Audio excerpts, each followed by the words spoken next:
direto do estúdio da TV Câmara, canal 16 da NET, para mais uma edição do Café com Letras.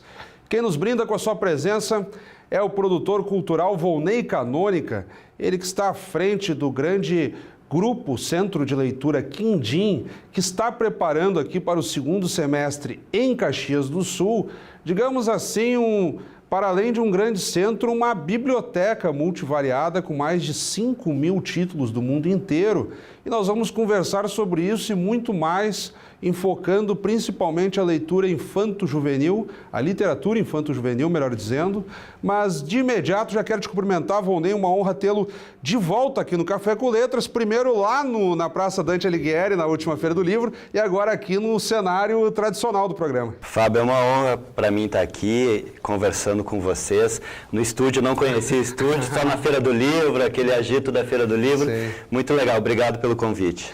Olha só, Volney, são perguntas recorrentes que te fizemos com relação ao Centro de Leitura Quindim, alguns já ouviram falar, mas que nós temos que repetir. Em algum dado momento do programa eu vou ter que te perguntar sobre o rinoceronte amarelo que te acompanha, que dá sentido simbólico, digamos assim, ao Centro de Leitura, o próprio funcionamento do grupo. Então eu gostaria que tu explicasses isso.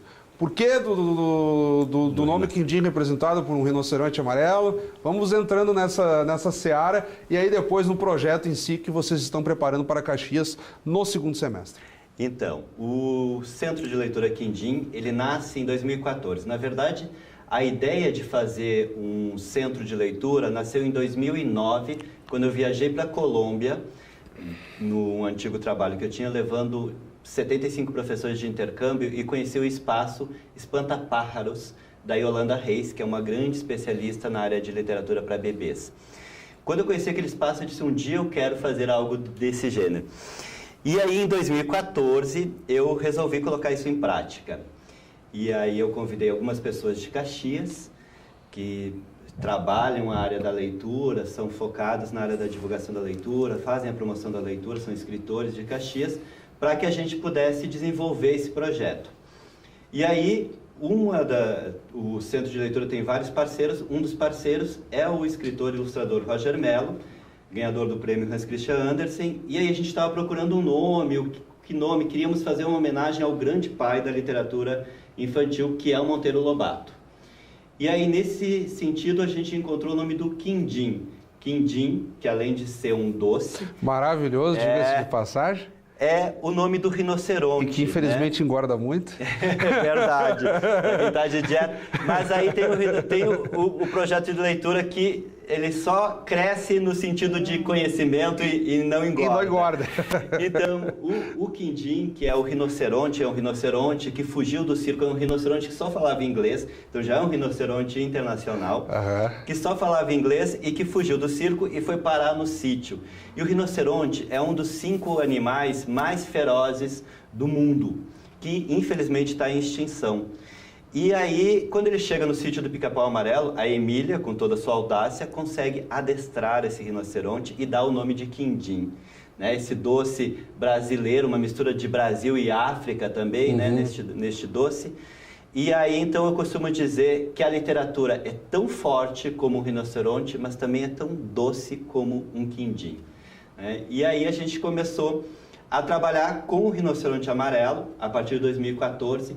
Já no final de 2014 a gente faz uma coisa inédita para Caxias, a gente faz um seminário em que a gente traz uma grande ativista na área da leitura da Colômbia, que é a Silvia Castrichon, que criou todo aquele projeto de bibliotecas parques na Colômbia, que hoje no mundo inteiro, né, é uma referência, e a gente trouxe para fazer um seminário sobre o direito ao imaginário junto com o Roger Mello, que aconteceu no Sesc.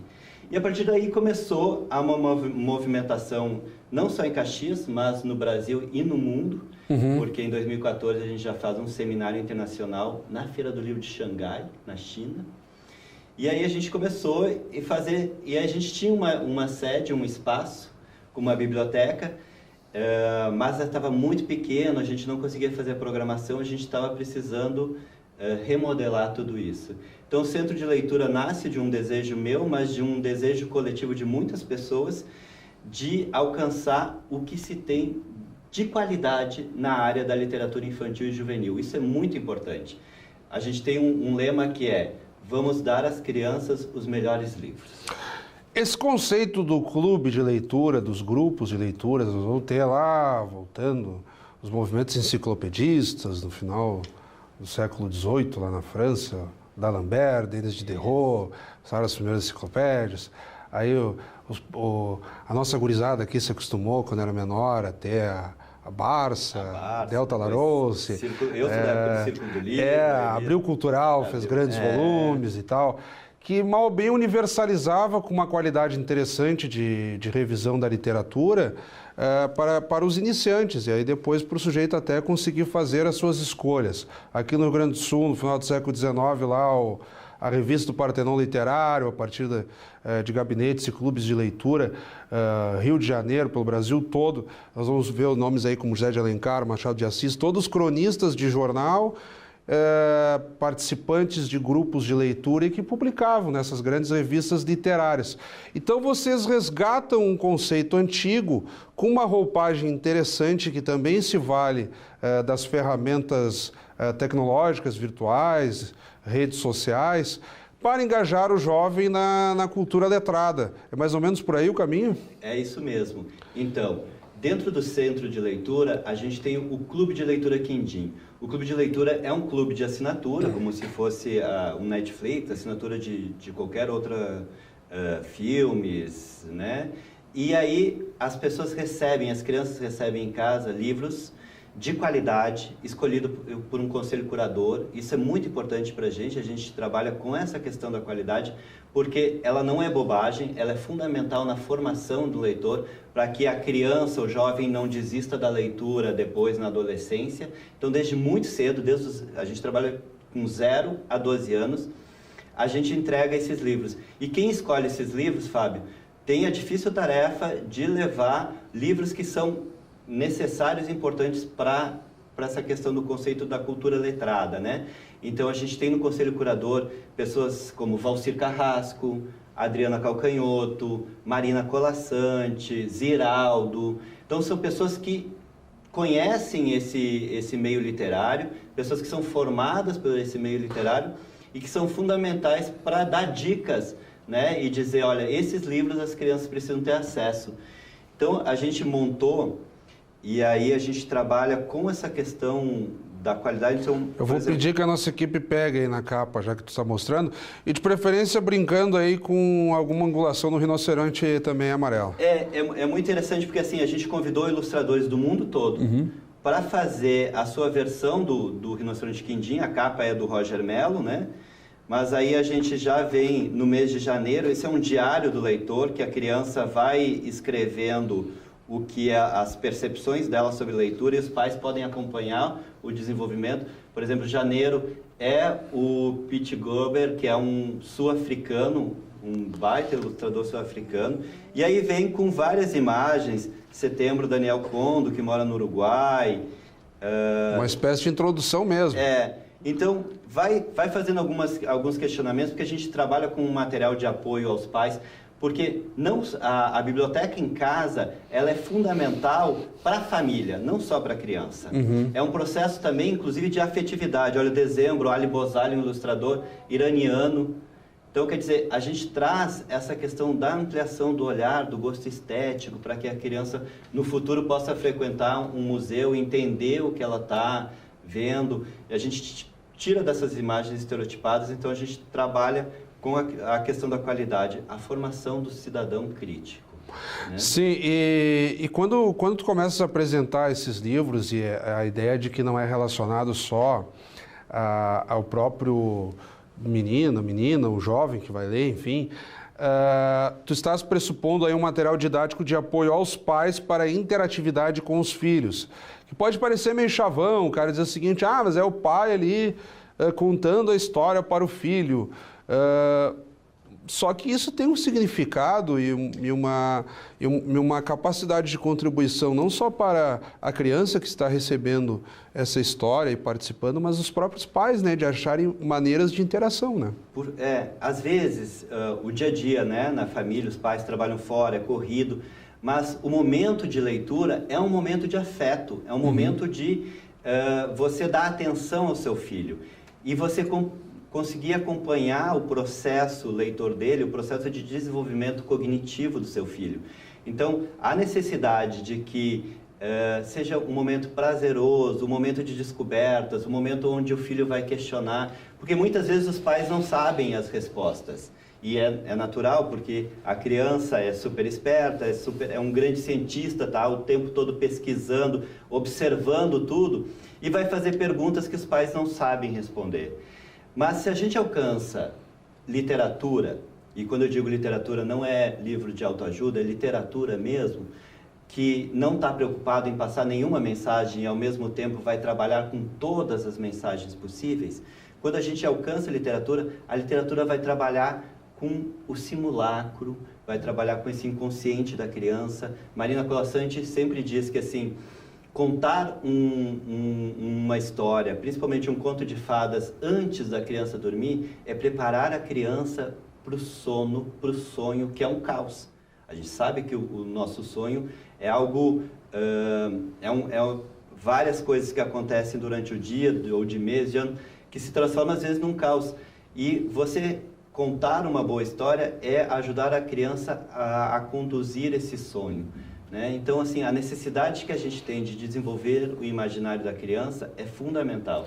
E o clube vem trabalhar com isso, vem entregar, as crianças recebem na sua casa livros, os melhores livros, embalados com uma estampa da grande ilustradora Mariana Massarani, que fez várias versões do Quindim com a família. Tu está citando nomes que, a propósito, estiveram na última Feira do Livro, né? Feira do Livro. Essa Mariana Massarani, a Marina Colasanti, o Roger Mello foi entrevistado a propósito junto contigo numa das edições. Então, são vários nomes que estão muito recentes na memória dos caxienses, a partir dos eventos culturais. Houve uma exposição também do Roger Mello com a tua curadoria. Então, esses personagens estão aqui muito vivos. E a exposição também depois foi para a Biblioteca Exatamente, exatamente. Mas justamente assim, porque esse é um trabalho de apoio do Centro de Leitura Quindim na Feira do Livro, é fazer um pouco dessa curadoria, ajudar a trazer esses convidados nacionais e internacionais, como a gente já trouxe para a Feira do Livro do ano retrasado, a própria Yolanda Reis, que é especialista no mundo inteiro sobre literatura para bebês, né? Então, às vezes os pais dizem assim, mas a criança precisa ouvir ou ter acesso ao livro desde que nasce, ela precisa ter acesso à leitura, ao livro, às histórias, desde quando está na barriga. Porque esse é um processo de formação do pai e da mãe, nesse processo de entender o quanto a ficção é transformadora, o quanto a ficção é importante para a criança. Claro, e a leitura pessoal, digamos assim, o sujeito que tem aquele ritual, senta ali, vai fazer a sua leitura, é muito diferente da leitura compartilhada, né? É muito diferente. A leitura compartilhada, justamente como você está falando, é um momento em que as pessoas vão, ao ler o livro para a criança, vão também fazer o seu processo de cognição, o seu processo de leitura, vão prestar atenção na criança, mas também vão prestar atenção ao que essa leitura está ressoando dentro de si próprio. E a leitura, os livros infantis não são livros só para criança. Na verdade, eles são destinados à criança porque ele trabalha uma linguagem e temáticas que vão dar acesso à criança ficção. Mas eles são difíceis. Você pode pedir para qualquer autor que escreve para criança e escreve para adulto. É muito difícil. O que é mais fácil, eles vão dizer, escrever para criança, né? Então, e o legal, por exemplo, do Clube de Leitura Quindim, que a gente também trabalha sempre pensando na diversidade, na bibliodiversidade. Entregar, por exemplo, livros mais clássicos, como Reinações de Narizinho, do Monteiro Lobato, que é fundamental nesse processo da criança, mas a gente também trabalha, por exemplo, com literatura afro-brasileira, que a gente entregou, por exemplo, esse livro que é do Lázaro Ramos, com ilustrações do Maurício Negro. A gente entregou agora, nesse mês, que é o Dia do Índio, o Dia do Indígena, literatura indígena. Esse livro ganhou o Jabuti ano passado, ganhou agora um prêmio na Suécia. Então, assim, a gente está sempre entregando e com olho no que é necessário levar a esse leitor, essa diversidade, e sempre os melhores livros. Algo que eu ia te perguntar, Volney, pegando o gancho já da abertura do programa, em que eu anunciava ali uma biblioteca estimada em torno de 5.000 livros, ou um pouco mais que isso, para o segundo semestre, onde ela ficará e que roupagem terão esses livros? Quando eu digo roupagem, é sobretudo pelo aspecto de que se desenvolveu a ideia de que o livro ficaria mais obsoleto do ponto de vista físico e que o maior atrativo seria a versão virtual.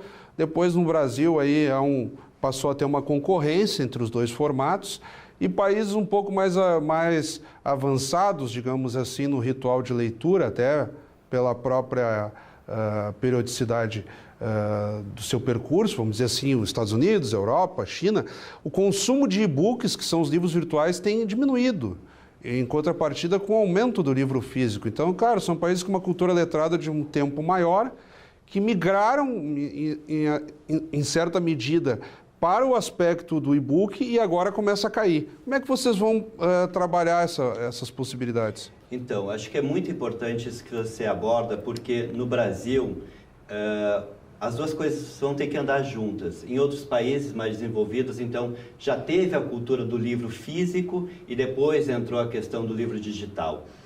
Eu, quando fui para o Japão, em Tóquio, me perguntaram como é que está a questão do livro digital aí. Aí eu mandei uma foto do metrô que tinha um senhor de uns 80 anos lendo o e-book e uma criança de uns 10 anos lendo o livro físico.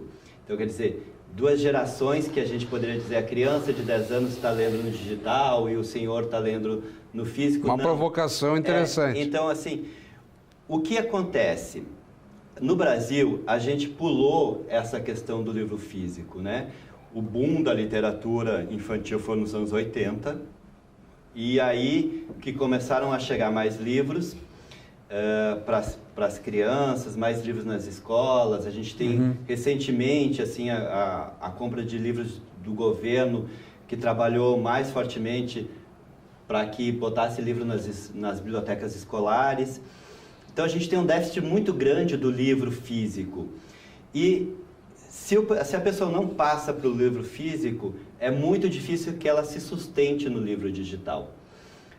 Não é competitivo, é necessário os dois. A experiência estética e ficcional que você tem no livro físico é diferente do livro digital. Então, eles são complementos, eles não são...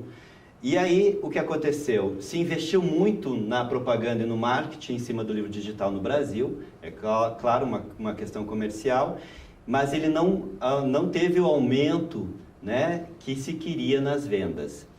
E o livro físico, ele é um livro que a gente continua aumentando muito pouco o número de leitores, mas está num processo de aumento. Então, o que eu acho, e o que na biblioteca do Centro de Leitura Quindim, a gente está trabalhando com a questão do leitor. O leitor é primordial. Então, a gente está indo para um espaço super nobre em Caxias do Sul. A gente agradece muito à família Tondo e também ao grupo de teatro Ueba, porque a gente está indo lá para o Moinho da Cascata. É um espaço lindíssimo. Legal. Um espaço onde vai ter visitação escolar, um espaço com um jardim maravilhoso, com uma biblioteca que está sendo projetado pelo escritório da arquiteta Jéssica de Carlos. Que já esteve aqui. Que é uma pessoa que está produzindo muito na área de Caxias, está fazendo muito pela cidade, né? E aí a equipe tem a difícil tarefa de nos proporcionar um espaço que não tenham barreiras, que as crianças, os jovens, e principalmente também é um espaço de pesquisa para professores, para pessoas que querem escrever literatura infantil e juvenil. E nesse trabalho de mediação, Volney, vocês pretendem daqui a pouco jogar também com com a ferramenta digital, daqui a pouco um tablet, o sujeito lê o e-book, o mediador de leitura auxilia nisso, ou outra atividade fica mais adequada com o suporte físico. Há uma perspectiva de jogar com isso, ou vocês vão bater ainda num conceito mais tradicional de que o jovem se familiarize e fique no suporte físico? Nós vamos trabalhar com as duas formas, né? Até porque não vejo, como eu disse antes, uma competição entre que tem estudos que já apontam, né, o digital com bons resultados. O digital pode levar o físico e o físico pode levar o digital. O que a gente quer é o processo de leitura. Então, o espaço também terá tablets com livros digitais para que as crianças possam acessar, ler lá. E a biblioteca vai ser uma biblioteca comunitária, uma biblioteca de espaço de empréstimo. As crianças vão poder irem frequentar essa biblioteca com seus pais e retirar os livros. E aí eu estou falando, eu sempre digo, por onde eu vou, dando palestras sobre a questão da leitura, que quando a gente fecha a porta da biblioteca e a gente olha para as estantes estão cheias de livros, é porque alguma coisa está errada. Na verdade, a gente vai começar emprestando 10 livros. Não é 1, 2 ou 3 livros. São 10 livros por usuário. O que eu quero é que todo dia que eu feche a porta dessa biblioteca, tenha muitos poucos livros lá, guardados nas estantes, que eles estejam na mão do leitor. Então, a gente vai trabalhar muito com esse conceito. São livros que foram escolhidos por uma curadoria com essa qualidade que a gente estava falando antes. Livros que... Teremos livros da China, de Portugal, livro em espanhol, de vários países da Espanha, vários países da língua hispânica, na verdade, livros em inglês, livros em coreano, todos livros africanos, que trabalham nessas línguas. Alguns têm tradução, mas a grande maioria estão nessas línguas porque a gente também quer trabalhar a diversidade e a possibilidade de que os leitores que entendem essa língua também tenham acesso, porque é muito difícil, né, ter acesso ao que está se produzindo no mundo. Esse é um ponto interessante que eu ia te perguntar e tu acabaste já antecipando ali. Quando tu falaste dos idiomas, que eu ia te perguntar com relação às traduções e ao interesse de manter o idioma original. E vamos supor, um livro escrito mesmo a língua portuguesa. Se o livro for editado em Portugal, já haverá uma série de especificidades que exigirá do leitor um certo cotejo ali para sacar exatamente do que se está falando. Então, vocês também têm essa provocação do exercício de familiarização com os idiomas. Total, Fábio. Porque, na verdade, assim, além de a gente poder mostrar a diversidade que está sendo produzida no mundo, a gente também está cogitando e trabalhando a possibilidade de que a criança se desenvolva num outro idioma. Isso é muito importante para o desenvolvimento cognitivo da criança e muito importante também que a criança conheça os outros idiomas, por mais que às vezes ela não consegue decifrar a palavra, né, o código escrito, outra vez pela imagem. Então, a gente quer trabalhar isso. E o centro de leitura, ele é um centro de pesquisa. Isso é muito importante porque a gente vai trabalhar muito na formação desses leitores, não só pelo acesso ao livro e à leitura, mas acesso ao conhecimento e as questões teóricas que envolvem isso. Então, a gente pretende desenvolver muitos cursos, a gente já está trabalhando aí com a possibilidade, inclusive, de cursos universitários e tudo. Então, pretende desenvolver muitos cursos e pretende também fazer intercâmbio com outros centros de leitura do mundo, para discutir essas questões, né? Como é que a gente contribui na formação do leitor?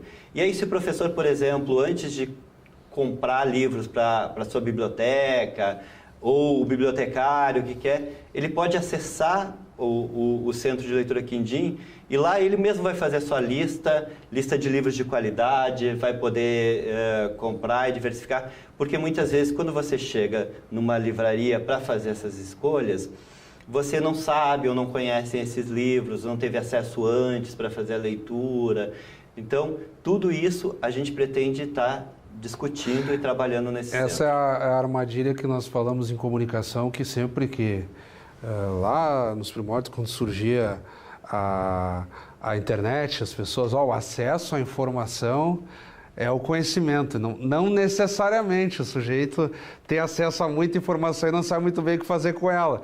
E o papel de vocês é exatamente a mediação ali, ou pelo menos ajudar o sujeito a exercer a sua escolha, né? Porque é uma gama de informações, algumas nem sempre verdadeiras, inclusive. Exatamente. Né? E aí, por isso que hoje em dia, mais do que nunca, o bibliotecário, ele não está defasado, ele é essencial e fundamental numa biblioteca ou num centro de estudo e conhecimento, porque ele ajuda a filtrar e a conduzir essa informação. Volney, estamos chegando na reta final do programa. Eu não abri o espaço que nós fazemos sempre das dicas do autor, porque no decorrer da entrevista, muitos dos teus objetos já foram recomendações de leitura a partir da experiência do Centro de Cultura Quindim. Então, nesse encerramento, além da tua saudação final, eu peço que tu especifiques mais alguns detalhes do futuro centro, que eu disse que seria inaugurado no segundo semestre, mas se tu puderes detalhar algo a mais, como datas aproximadas, o local tu já falaste, enfim, algum recado que esteja faltando. E já te deixo também o convite para que, na medida em que o centro seja inaugurado, em meados mais da reta final do ano, tu retornes aqui para trazer mais detalhes. Não, com certeza, Fábio. Queria muito agradecer esse espaço, acho que é muito importante, né? São poucos os espaços que a gente tem nos meios de comunicação para falar sobre leitura e literatura, esse é um espaço importantíssimo. E queria dizer assim, bom, a gente pretende entre setembro, outubro, mas isso vai depender muito, inclusive, da possibilidade de apoios daqui de Caxias do Sul, porque na verdade isso é uma iniciativa minha, com apoio de algumas pessoas, mas a gente está precisando apoio financeiro, apoio de ideias, apoio para concretizar isso, e a gente vai fazer isso. Mas eu queria dizer que as pessoas também podem seguir a gente pelas redes sociais. Divulga, né? Aí as páginas. A gente tem a página no Facebook e no Instagram do Centro de Leitura Quindim, da mesma forma do Clube de Leitura Quindim, e o Clube de Leitura Quindim está com uma promoção do primeiro mês grátis, você faz assinatura e o primeiro mês você não paga. E já ganha os livros. Já ganha os livros, já vê como como é a qualidade dos livros, e aí você pode assinar, para assinar, acessar o site www.clubedeleituraquindim.com.br. Lá também tem o blog, onde a gente sempre traz especialistas para discutir as temáticas da leitura. E aí a gente está muito na expectativa e feliz de que isso vai acontecer nesse segundo semestre, Fábio. Mas a gente também já está com uma possibilidade, fechando já um evento para Caxias em junho, no dia 12 de junho, possivelmente, trazendo um escritor da França. Dia dos Namorados? Meu aniversário, inclusive. Olha aí! Trazendo um escritor da França num festival que se chama Festivalzinho de Literatura, que acontece em várias cidades do Brasil, começa no Rio de Janeiro, que é feito pela Embaixada da França e que Caxias do Sul, pela primeira vez, vai receber. Né? Sempre ele acontece, até tem em Porto Alegre, mas nunca em Caxias. Então tu vai nos mandar material disso também para devida divulgação. A intenção desse Centro de Leitura Quindim, em Caxias do Sul, é trazer tudo que acontece no Brasil e fora do Brasil para Caxias, é transformar Caxias num potencial vivo e latente na área da leitura e da literatura para crianças. Volney, mais uma vez uma honra falar contigo, muito obrigado. Eu que agradeço, obrigado. Acabamos de conversar, então, com o produtor cultural Volney Canônica, ele que coordena o Centro de Leitura Quindim, que está aqui preparando uma biblioteca com mais de 5.000 títulos para o segundo semestre em Caxias do Sul. Obrigado pela audiência, até o nosso próximo encontro.